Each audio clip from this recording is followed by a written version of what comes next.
بسم اللہ الرحمن الرحیم۔ معزز و محتشم شرکائے فہم دین کورس، پرسوں آپ احباب نے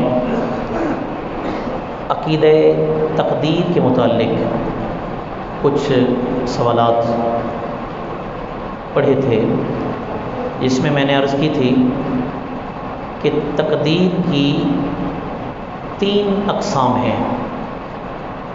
نمبر 1 تقدیر مبرم، نمبر 2 مشابہ مبرم، نمبر 3 معلق۔ ماشاء اللہ، یہ کس نے جواب دیا؟ آپ نے؟ ماشاء اللہ، جا تو انعام لے کے جانا۔ سبحان اللہ۔ نمبر 1 جی مبرم، نمبر 2 مشابہ مبرم، نمبر 3 معلق۔ مبرم تقدیر کے متعلق عرض کی تھی کہ یہ تبدیل نہیں ہو سکتی، اس میں تبدیلی ناممکن ہے، جو اللہ نے لکھ دیا وہی ہونا ہے۔ اور ایک تقدیر ہے مشابہ مبرم، جو مبرم تو نہیں ہوتی لیکن اس کے ساتھ ملتی جلتی ہوتی ہے۔ اس کے متعلق اکابرین اور ائمہ عقائد، یعنی عقائد کے علماء فرماتے ہیں وہ اللہ کے نبی یا اللہ کے ولی اپنی خاص دعا سے اسے بدل سکتے ہیں۔ کون سی تقدیر کو؟ مشابہ مبرم۔ منیب، کون سی تقدیر کو؟ مبرم کو نہیں، مبرم کو نہیں بدل سکتے۔ ایک ہے معلق، جو بندہ اپنے اعمال کے ذریعے، اپنی دعاؤں کے ذریعے، صدقات و خیرات کے ذریعے اگر کوئی اچھا کام کرتا ہے تو اللہ تبارک و تعالیٰ اس کی بلا کو ٹال دیتا ہے، جیسے کہ حدیث پاک میں ہے کہ صدقہ بلا کو ٹالتا ہے اور واقعتاً ٹالتا ہے۔ صدقہ جب بندہ دیتا ہے تو یقیناً اس سے بلا جو ہے وہ ٹل جاتی ہے اس سے۔ یہ کون سی تقدیر ہوئی؟ تقدیر معلق۔ معلق کا کیا مطلب؟ جو لٹکی ہوتی ہے، وہ لٹکی ہوتی ہے تو دعا کے ذریعے، نیک عمل کے ذریعے، نماز کے ذریعے، عبادات کے ذریعے، صدقے کے ذریعے، کسی کی اچھی بات کے ذریعے اللہ تبارک و تعالیٰ اسے بدل دیتا ہے۔ یہ تقدیر تھی۔ وہ ایک سوال کیا تھا کہ انسان پھر مجبور ہوا کہ وہ جو لکھا ہے وہ تو ہونا ہے، پھر اس پر کیا جواب ہے جناب صدر گرامی قدر؟ کیا جواب عطا فرمائیں گے؟ جو انسان تو پھر مجبور ہے، جو لکھا ہے وہ ہونا ہے، تو پھر انسان کو پھر لان تان نہیں کرنی چاہیے۔ نہیں، وہ صدر صاحب بنائیں گے تو اسی کل دے واہ پیسے کٹھے کرتے نا، جواب دو نا ذرا۔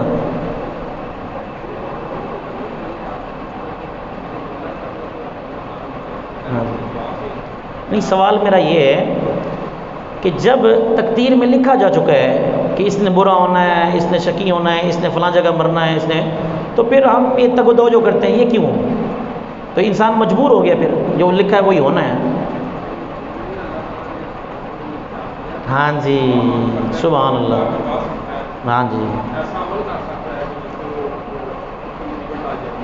ضروری نہیں ہے کہ جو لکھا ہے مبرم کے علاوہ وہی ہونا ہے، بلکہ ممکن ہے کہ لکھا ہو کہ بھئی اس کی یہ بیماری اس کو لگے گی، تو اگر یہ عمل کر لے گا تو اللہ تعالیٰ اس بیماری سے نجات عطا فرما دے گا۔ جیسے کہ ہم پیناڈول دوائیاں، سیرپ یہ لیتے ہیں تو وہ تقدیر میں ہوتا ہے کہ یہ دوائی لے گا تو اللہ تبارک تعالیٰ اسے صحت عطا فرما دے گا۔ یعنی انسان مجبور نہیں ہے۔ فمن شاء فلیؤمن ومن شاء فلیکفر۔ اللہ نے 2 راستے بتا دیے ہیں، جس راستے پر چلو گے وہی پاؤ گے، جو وہ کہتے ہیں نا جو بو گے وہی کٹو گے۔ تو اس لیے اللہ نے ہمیں مجبور نہیں پیدا کیا ہے، بلکہ اللہ تعالیٰ نے ہمیں اختیار دیا ہے۔ اور دوسرا، اللہ تبارک و تعالیٰ نے جیسا لکھا ہے ہم نے ویسا کرنا، ایسا نہیں، بلکہ ہم نے جیسا کرنا تھا اللہ نے وہ لکھ دیا ہے۔ تو یہاں سے عقیدہ تقدیر جو ہے وہ سمجھا جا سکتا ہے۔ اگلا آج کا سبق جو ہے بڑا دلچسپ، بڑا حسین، صفحہ نمبر 12۔ سوال ہے نبی کس سے کہتے ہیں؟ نبی، اول تو آپ نبی اور رسول میں تھوڑا سا فرق، یہ بڑی توجہ کے ساتھ گفتگو سننے والی ہے۔ ویسے تو الحمدللہ ساری گفتگو، نبی اس بلند شان والے مرد کو کہتے ہیں جس کو اللہ نے انسانوں کی ہدایت کے لیے زمین پر بھیجا ہو. نبی اس بلند شان والے، ایک چیز بلند شان والے. نمبر 2 مرد کو کہتے ہیں. نمبر 3 جس سے اللہ نے انسانوں کی ہدایت کے لیے، 3 چیزیں اس میں بڑی غور طلب ہیں، بلند شان، مرد اور ہدایت. 3 چیزیں یہ نبی کے لیے لازمی ہیں. کیا؟ ایک تو وہ بیچارہ نہیں ہوتا، رسول یا نبی بیچارہ نہیں ہوتا، بلند شان والا ہوتا ہے. نمبر 2 عورت نبی نہیں ہوتی.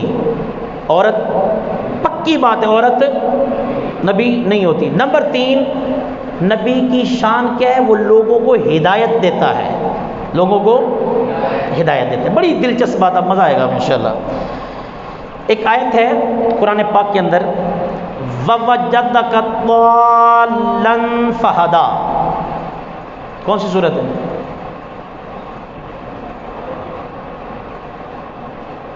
نہیں، حافظ ہاں ادھر سن لی تو. ہاں جی بیٹھ کے بتاؤ. سورۃ الضحیٰ کون سا پارہ ہے؟ 30واں پارہ. آیت کیا جی؟ وَوَجَدَكَ ضَالًّا فَہَدَىٰ. اب بڑی دلچسپ بات ہے اس پر. ایک مولوی صاحب نے ترجمہ کیا، اور اے محمد اللہ نے آپ کو بھٹکا ہوا پایا پھر راستہ دکھایا. استغفر اللہ، اس پر بولیے. ایک مولوی نے ترجمہ کیا، اللہ نے آپ کو گمراہ پایا پھر راستہ دکھایا. اس پر بھی استغفر اللہ.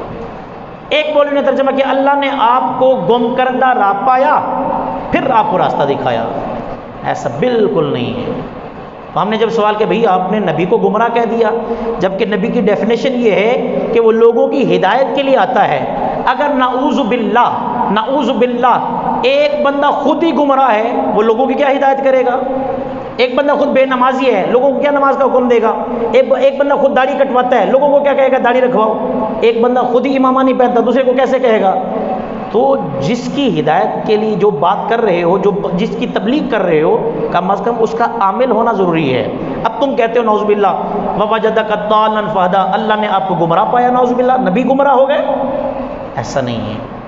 تو انہوں نے پھر دلیل دینا شروع کر دی. یہ جو ہوتا ہے نا گمراہ لوگ، پھر اپنی گمراہی پر دلیلیں دینا شروع کر دیتے ہیں، مانتے نہیں ہیں. دلیل، ہاں جی دلیل کیا ہے جی؟ انہوں نے کہا جی آپ پڑھیں نا یہ آیت سورۃ فاتحہ کی آخری آیت، غیر المغضوب علیہم ولا الضالین. ترجمہ کیا ہے؟ اللہ تعالیٰ سے دعا کی جا رہی ہے، یا اللہ ان لوگوں کے راستے سے بچا جن پر تیرا غضب ہوا، اور ان لوگوں کے راستے سے بچا جو گمراہ ہوئے، ولا الضالین، اور گمراہوں کے راستے سے بچا. اب دلیل دے رہا وہ کہ دیکھیں جی یہاں پر لفظ ہے ضالین اور وہاں پر بھی ہے ضالن، ایک ہی لفظ ہے. یہاں پر آپ ترجمہ کرو یا اللہ ہمیں گمراہوں کے راستے سے بچا، ادھر بھی ہی بنے گا. غیر المغضوب علیہم ولا الضالین کا ترجمہ دال کا ترجمہ گمراہ ہے، وہاں پر ووجدک ضالا فہدیٰ وہاں پر بھی گمراہ بنتا ہے. بظاہر اگر سادہ بندہ سنے گا وہ کہے گا یار بات تو ٹھیک ہے، یہ بھی قرآن ہے وہ بھی قرآن ہے. آپ عام بندہ، آپ تو عاشق ہے نا ماشاء اللہ، آپ تو کہیں گے نا دال میں کچھ کالا ہے. اس پر پھر دلیلیں اعلیٰ حضرت نے دی ہیں، کمال کی دلیلیں. آپ فرماتے ہیں دیکھو بھائی بات یہ ہے، ہر جگہ ایک لفظ کا معنی ایک جیسا نہیں ہوتا. ہر جگہ ایک لفظ کا معنی نہیں ہوتا، بدلا جاتا ہے، اور بعض اوقات کچھ الفاظ کا چناؤ کرنا پڑتا ہے. یہ میں اپنی بات کر رہا ہوں. مثال کے طور پر ہم کہتے ہیں جی حضرت صاحب وہ آپ کے والد صاحب تشریف لا رہے ہیں. آپ کہیں گے یار کتنا خوبصورت جملہ ہے، وہ آپ کے والد صاحب، پہلے ان کو عزت دی، آپ کے، تیرا نہیں کہا، آپ کے والد صاحب تشریف لا رہے ہیں. کتنا خوبصورت جملہ ہے. اسی کو اگر بدتمیزی کے جملے میں کہیں او تیری ماں دا قسم آ رہا ہے، مانا تو ایک ہی ہے، مانا تو ایک ہی ہے نا، او تیرا پیو آ رہی، مانا تو ایک ہے لیکن ادب ہے. آپ کے والد صاحب تشریف لا رہے ہیں، حسن ہے، خوبصورتی ہے، تیرا پیو آ رہا ہے، ایک عجیب سی یعنی کراہت ہے. وہ دوسرا لفظ میں نہیں بولنا چاہتا دوبارہ، اتنی عجیب ہے. ہر جگہ لفظوں کا چناؤ کیا جاتا ہے. اب وہاں پر بات تھی، دعا کر رہے تھے یا اللہ ہمیں سیدھا راستہ عطا فرما، سیدھے راستے پر چلا، اور یا اللہ ہمیں ان لوگوں کے راستے سے بچا جن پر تیرا غضب ہوا، اور ان لوگوں کے راستے سے بچا جو گمراہ ہوئے۔ اب یہاں پر تھی بات نبی کی، وہاں دعا تھی، اب یہاں نبی کی شان بیان ہو رہی ہے۔ کیا؟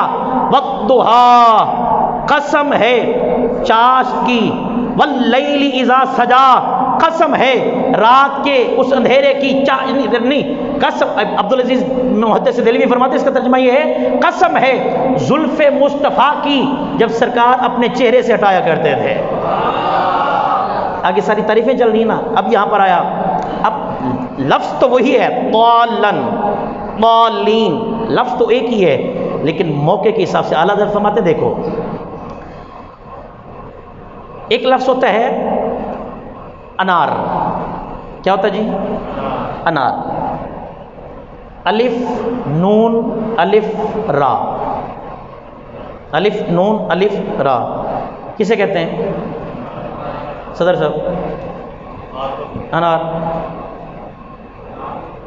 پھل، پھل، چلو کوئی اور بتائے، ایک اور بھی لفظ بولا جاتا جی،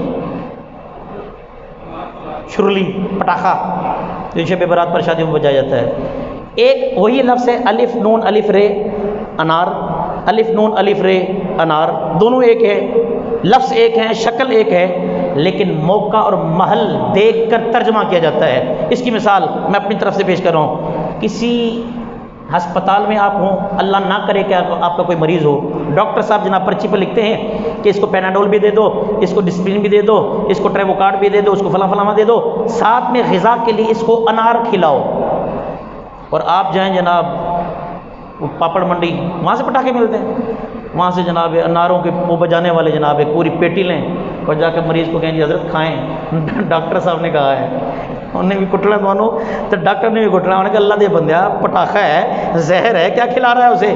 تو حضور کون سے؟ کہا انار، جب میں نے ہسپتال میں بیمار ہے انار کھانے کے لیے کہا ہے، وہاں ذہن خود جاتا ہے بھی پھل مراد ہے یہاں سے۔ اب ایک جگہ پر جناب پٹاخے آتش بازی ہو رہی ہے، شادی ہے، یہ شب برات ہے، اگرچہ جائز نہیں ہے، پٹاخے بج رہے ہیں، ایک بچہ اپنے باپ کے پاس آ جاتا ہے، بھائی کے پاس، ابا جی مجھے بھی انار لے کر دینا، میں نے بھی بجانے ہیں، اب وہ جائے جناب سبزی والی ریڑھی سے، شادر چوک سے جناب بہترین قسم کے کندھاری انار لے کر آئے، لال انار، ہاں جی پیٹی پوری جناب بیٹے کو لائے، وہ پتر نے مارنا ہے، پتر بابا جی میں نے بجانے کھانے نہیں ہیں۔ اب یہاں پر سمجھیں ہر موقع پر معنی بدلتا ہے، لفظ ایک ہے انار، وہ بھی انار یہ بھی انار، لیکن ڈاکٹر نے کہا انار کھلانے ہیں تو اس سے مراد پھل ہیں، بچے نے کہا بجانے ہیں، آتش بازی ہو رہی ہے، اس سے مراد وہ پٹاخہ ہے۔ اب یہاں پر سنیے، یہاں پر جب ہم نے دعا کی غیر المغضوب علیہم ولا الضالین، یہاں پر دعا کر رہے تھے، وہاں سے مراد یہ تھی کہ یا اللہ میں گمراہوں کے راستے سے بچا۔ اب یہاں پر ووجدک ضالا فہدی، یا نبی کی عظمتیں بیان ہو رہی ہیں۔ اعلیٰ حضرت نے کہا نہ بھٹکا ہوا، نہ گم کرتا رہا، نہ گمراہ کا ترجمہ کرنا ہے۔ پوچھا احمد رضا پھر کیا ترجمہ کرنا ہے؟ فرمایا یوں سنو، یوں ترجمہ کرنا ہے ووجدک ضالا فہدی، اے محبوب اللہ نے آپ کو اپنی محبت میں خود رفتہ پایا، پھر اپنی طرف آپ کو راہ دکھائی ہے۔ کتنا سلجھا ہوا ترجمہ ہے، کتنا حسین ترجمہ ہے۔ عربی زبان ہے نا جی، عربی زبان، اس کی خاصیت ہے اس کے ایک لفظ کے 17 یا اس سے بھی زائد معنی ہوتے ہیں۔ ایک لفظ کے، لفظ ایک ہی ہوتا ہے لیکن مختلف معنی ہوتے ہیں۔ مثال کے طور پر آپ بور تو نہیں ہو رہے جی، بور تو نہیں ہو رہے؟ عین، عین، یہ دیکھا آپ نے عین، الف یہ نون، عین، عربی زبان میں عین عین کو کہتے ہیں، آنکھ کو، عین عین کو بھی کہتے ہیں، عین چشمے کو بھی کہتے ہیں تو یہ چشمہ پھوٹتا ہے، عین سونے کو بھی کہتے ہیں، ذهب بھی کہتے ہیں لیکن عین بھی کہتے ہیں، عین اس گھٹنے کو بھی کہتے ہیں، یعنی کہ ایک ہی لفظ ہے لیکن مختلف معنی دیتا ہے۔ اسی طریقے سے ایک شاعر ہیں پنجابی کے بڑے کمال کے، انہوں نے یہ عقیدہ سکھانے کے لیے کہ ہر جگہ ہر لفظ کا معنی ایک جیسا نہیں ہوتا۔ ایک لفظ ہوتا ہے جعفر، کیا جی؟ جعفر، جعفر کون ہوتا ہے؟ نام ہے ایک، حضرت جعفر بن طیار، حضرت علی کے کیا لگتے تھے؟ ہاں جی، حضرت علی کے جعفر ابن طیار کیا لگتے تھے؟ بھائی۔ مقام و مرتبہ بڑا ہے، جعفر جیم عین فے رے را، جیم عین فے را فا را۔ اچھا، جعفر عربی زبان میں انسان کا نام ہے، عربی زبان میں گدھے کو بھی جعفر کہتے ہیں، عربی زبان میں چھری کو بھی جعفر کہتے ہیں، عربی زبان میں خربوزے کو بھی جعفر کہتے ہیں، عربی زبان میں نہر کے کنارے کو بھی جعفر کہتے ہیں۔ اب دیکھیے اس شاعر نے کمال کر دیا، مزہ آئے گا آپ کو انشاءاللہ۔ اس نے ایک ہی لفظ کو ایک شعر میں دو مصروں کے اندر بار بار یوز کیا ہے، اور آپ خود ترجمہ کریں گے تو آپ کو سمجھ آئے گی کہ عربی زبان کی یہ خاصیت ہے کہ ایک لفظ کے کئی میننگز ہوتے ہیں، کہیں پر دعا ہوتی ہے، کہیں شان ہوتی ہے، کہیں عظمت ہوتی ہے۔ اب اس نے نا جعفر، میں نے بتایا آپ کو، سنیے پھر ایک مرتبہ، جعفر انسان کا نام، جعفر گدھے کا نام، جعفر چھری کا نام، جعفر خربوزے کو کہتے ہیں، جعفر کنارے کو کہتے ہیں۔ اب تک اس نے شعر لکھا، کہتا ہے جعفر چڑیا جعفر تے، جعفر جعفر جاندہ، جعفر نے حق جعفر پھڑیا، جعفر جعفر کھاندہ۔ اب خود ہی آپ تھوڑا سا ذہن پر توجہ دیں گے نا تو آپ کو پتہ لگے گا کہ یہ کتنی فصاحت ہے عربی زبان میں۔ جعفر چڑیا جعفر تھے۔ اب آپ کو کہیں جی اس کا ترجمہ کریں، تو آپ میں سے کوئی کھڑا ہو جائے کہہ دے جی وہ جو جعفر بھائی ہیں نا وہ چھری پر چڑھے تھے۔ آپ اللہ بھی چھری پر کون چڑھ سکتا ہے؟ چلیں جی جعفر بھائی چلے، جعفر بھائی جو ہے وہ خربوزے پر چڑھے۔ آپ کہیں نہیں یار یہ کیسے ہو سکتا ہے؟ جعفر چڑھیا جعفر تھے۔ خود عقل کہتی ہے کہ پہلے جعفر سے مراد انسان ہے، دوسرے جعفر سے مراد گدھا ہے۔ جعفر چڑھیا جعفر تے، جعفر جعفر جاندہ، جعفر نے ہاتھ جعفر پھڑیا، جعفر جعفر کھاندہ۔ ہر لفظ کا ہر موقع پر معنی بدل دیا ہے۔ جعفر چڑھیا جعفر تے یعنی جعفر گدھے پر چڑھا، جعفر چڑھیا جعفر تے، جعفر جعفر جاندہ، وہ گدھا جو ہے وہ کنارے پر جا رہا ہے۔ جعفر نے ہاتھ جعفر پھڑیا، اس جعفر نے حضرت انسان نے ہاتھ میں خربوزہ پکڑا ہوا ہے۔ جعفر جعفر کھاندہ، ہاتھ میں چھری پکڑی ہوئی ہے۔ جعفر جعفر کھاندہ، وہ حضرت جعفر صاحب جو ہیں وہ خربوزہ کھا رہے ہیں۔ تو میں نے کہا عربی زبان کی فصاحت، بلاغت، مقام، مرتبہ ہے کہ ایک لفظ کے 17 میننگز ہوتے ہیں۔ یہاں پر جب ہم نے دعا کی یا اللہ ہمیں گمراہوں کے راستے سے بچا، یا اللہ ہمیں بھٹکے ہوئوں کے راستے سے بچا، یا اللہ جن پر تیرا غضب ہوا ان کے راستے سے بچا۔ اب وہی لفظ ضال ہے لیکن موقع بدل گیا ہے، محل بدل گیا ہے۔ اب آئیے سرکار کی شان اب یہاں پر بھٹکا ہوا نہیں کریں گے، گمراہ نہیں کریں گے۔ کیوں کہ نبی کی شان یہ تعریف یہ ہے کہ نبی اس بلند مرتبہ والے شان والے انسان کو کہتے ہیں، مرد کو کہتے ہیں جنہیں اللہ نے لوگوں کی ہدایت کے لیے دنیا میں مبعوث کیا ہو۔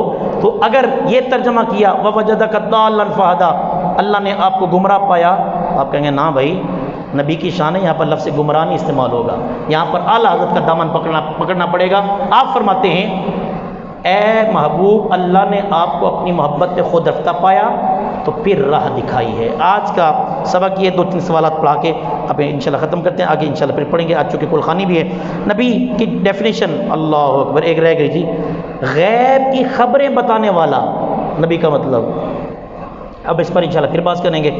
رسول اور نبی میں فرق، نبی عام ہوتا ہے، رسول خاص ہوتا ہے۔ نبی اس کی میں بلا تشبیہ مثال دے دیتا ہوں، ہر خطیب امام ہے لیکن ہر امام خطیب نہیں ہے۔ صدر صاحب، ہر خطیب امام ہوتا ہے لیکن ہر امام خطیب نہیں ہوتا۔ قاری عاقب صاحب امام ہیں، نماز پڑھا سکتے ہیں لیکن جمعہ نہیں۔ ہر خطیب امام ہوتا ہے لیکن ہر امام خطیب نہیں ہوتا۔ ایسے ہی ہے ہر رسول نبی ہوتا ہے، ہر نبی رسول نہیں ہوتا۔ آسان سا ہے، نبی اللہ کا مقرب ہوتا ہے، صاحب شریعت نہیں ہوتا، رسول صاحب شریعت ہوتا ہے، اس کے پاس باقاعدہ شریعت ہوتی ہے۔ آج کے لیے بس اتنا نبی کی ڈیفینیشن، اور آپ نے جو ہے ساتھ میں نبی اور رسول میں فرق ہے۔ اگلا آپ نے یاد کیا تھا وضو کے متعلق، اس کی وضو کے فرائض، وضو کی سنتیں، وضو کے واجبات ہیں وضو کے، یاد کیا آپ نے؟ جلدی سے کوئی ایک بندہ بتا دے، کتاب ایمان کر دیں، بس اس کے بعد گفتگو ختم۔ وضو کے کتنے واجبات ہیں؟ ہاں جی واجبات، چلو فرض بتا دو کتنے ہیں؟ پہلا، دوسرا، تیسرا،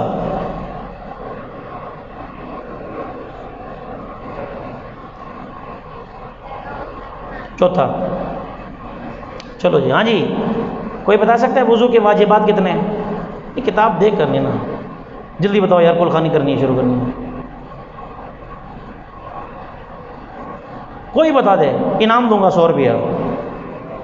اے کی بھائی حسیب، دیکھنے سے کیا، وضو کے کوئی واجبات بتا دے، کوئی نہیں۔ لا حول ولا قوت الا باللہ، کسی کو بھی نہیں یاد۔ ہاں جی 7، سبحان اللہ۔ بعض مقام پر نا جب سوال کیا جائے نا تو خاموشی ہی عزت ہوتی ہے اس میں۔ وضو کے واجبات ہیں ہی نہیں، وضو کے واجبات ہیں ہی نہیں، پڑھائی نہیں ہے، جب تو ہوں گے کہاں پر، وہ ہیں ہی نہیں، پڑھوں کہاں سے میں؟ تو اس لیے وضو کے واجبات نہیں ہیں، وضو کے مستحبات ہیں، مکروہات ہیں، سنتیں ہیں، فرائض ہیں۔ اللہ تبارک و تعالیٰ عمل کرنے کی توفیق عطا فرمائے۔